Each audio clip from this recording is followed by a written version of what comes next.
Sitora Farmonovani Xonsaroy direktori Xurshid aka bilan yurgan informatsiyasini kim tarqatyapti deb so'raydigan bo'lsanglar, bu informatsiyalarni Feruza Normatova, именно o'sha Nije Plinsa haromi fohisha tarqatyapti.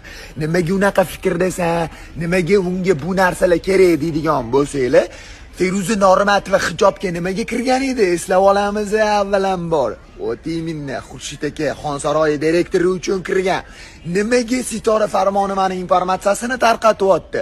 Chunki Feruza Normatovaga podarka qilingan Xonsaroy direktori podarka qilyapti. Tasavvur qilinglar, prosta o'zinglar uchun hozir qotib qolasizlar. Xonsaroy uyi, Xonsaroy direktori Feruza Normatovaga podarka qilyapti. O'sha uyda Feruza Normatova Shahzod bilan qoqishayotganda Xonsaroy direktori Xurshidga ushlab olgan.